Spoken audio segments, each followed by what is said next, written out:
नमस्कार। आज के गांधी चर्चा कार्यक्रम में आपका स्वागत है। आइए सुनते हैं एक वार्ता। विषय है गांधी जी के स्वच्छता के सिद्धांत। आलेख तैयार किया है बीना हांडा ने और वाचन स्वर है जसबीर कौर सेखों का। मानव प्रकृति और वातावरण को स्वस्थ बनाए रखने के लिए स्वच्छता अनिवार्य है। ब्रह्मांड की संरचना जड़ और चेतन के समागम से हुई है। मानव उसकी एक चेतन इकाई है।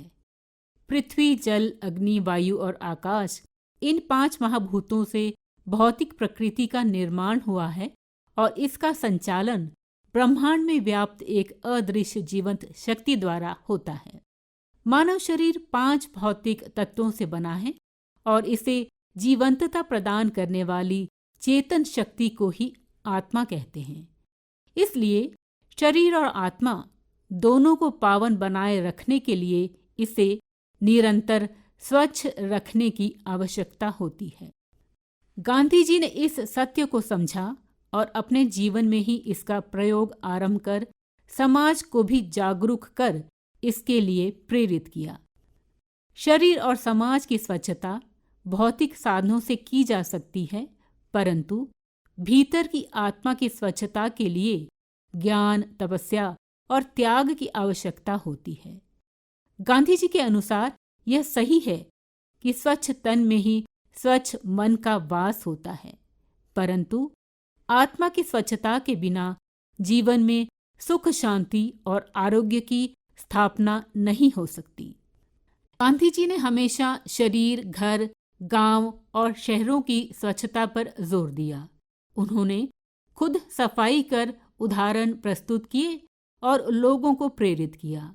गांवों में स्वच्छता का ज्ञान देना बहुत जरूरी है, क्योंकि गांव की दुर्दशा देख गांधी जी ने कहा था, करीब करीब सभी गांवों में घुसते ही जो अनुभव होता है उससे दिल में खुशी नहीं होती। गांव के आसपास इतनी गंदगी होती है और वहां इतनी बदबू आती है कि अक्सर गांव में आंख मूंद कर और नाक दबाकर जाना पड़ता है। हम सबका फर्ज है कि हम अपने गांवों को हर तरह से सफाई के नमूने बनाएं। एक बार सुबह सैर को जाते समय गांधी जी ने देखा, गांव के भीतर जाने वाली कच्ची सड़क के किनारों पर लोगों ने मल विसर्जन कर खुला छोड़ दिया था। उन्होंने गांव के कुछ लोगों को बताया, मल विसर्जन मार्ग में नहीं करना चाहिए, उसे मिट्टी से ढक देना चाहिए ताकि मक्खी मच्छर उत्पन्न न हो। दूसरे दिन भी देखा वही हाल था।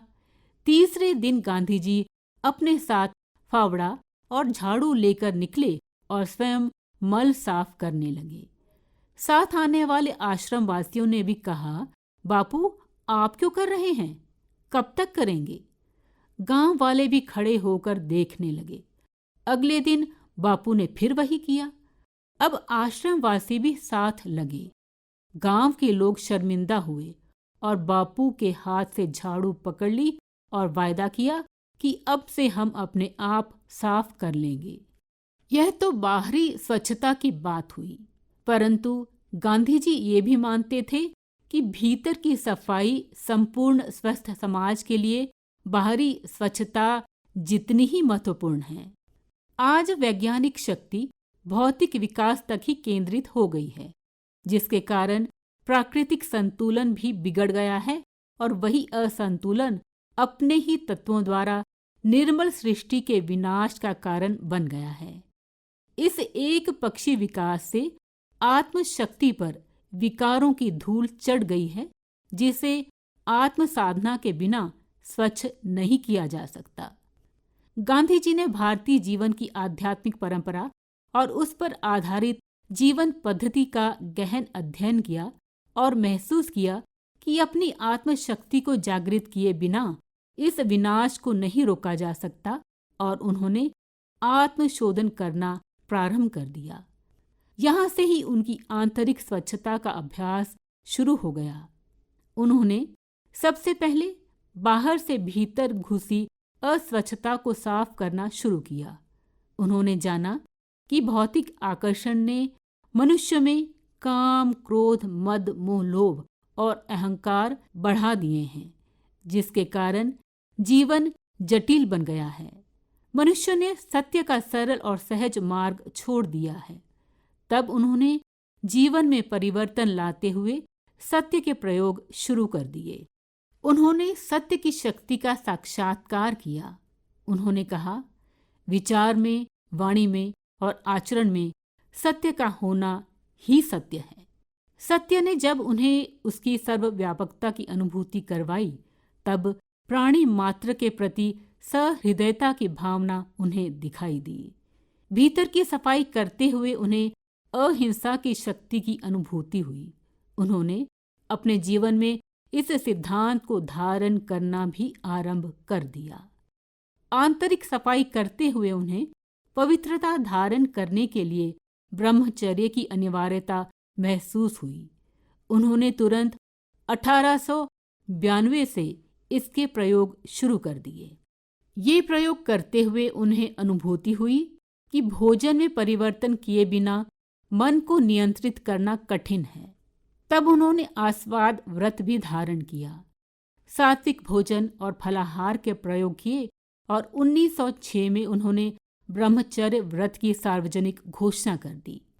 भारत भ्रमण के समय बिहार की गरीबी को देख उन्हें महसूस हुआ कि उन्हें जरूरत से ज्यादा वस्तुओं का संग्रह नहीं करना चाहिए।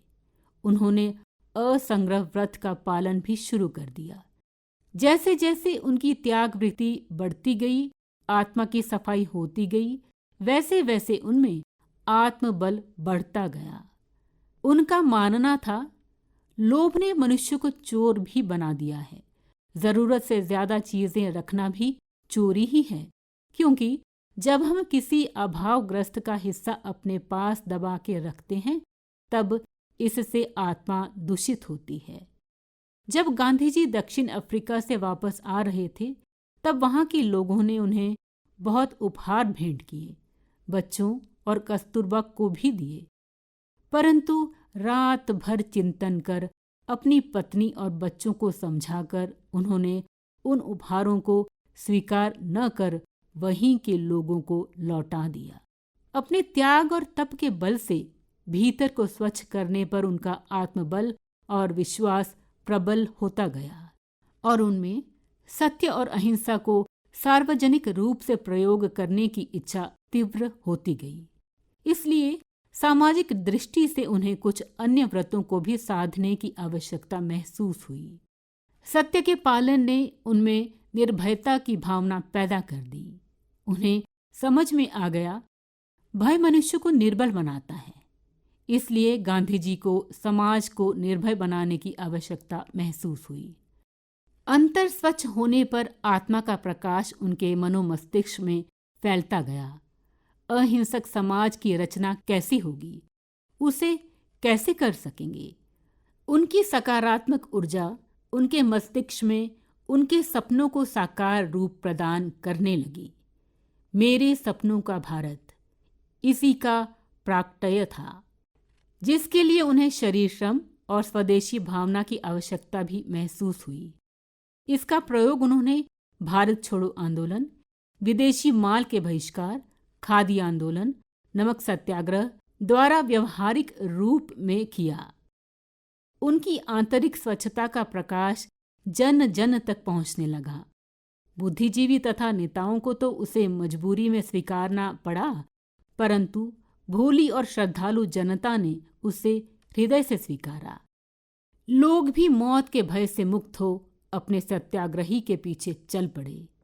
इस मंजर को कवि सोहनलाल द्विवेदी ने इन शब्दों में व्यक्त किया। चल पड़े जिधर दो डगमग में, चल पड़े कोटि पग उसी ओर, गढ़ गई जिधर भी एक दृष्टि, गढ़ गए कोटि दृग उसी ओर।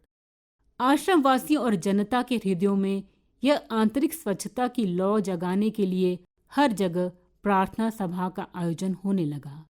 आश्रम में प्रार्थना अनिवार्य रूप से होने लगी, जिसमें प्रवचनों, भजनों के माध्यम से सभी में अंतःकरण की स्वच्छता की शक्ति को प्रभावित किया जाने लगा।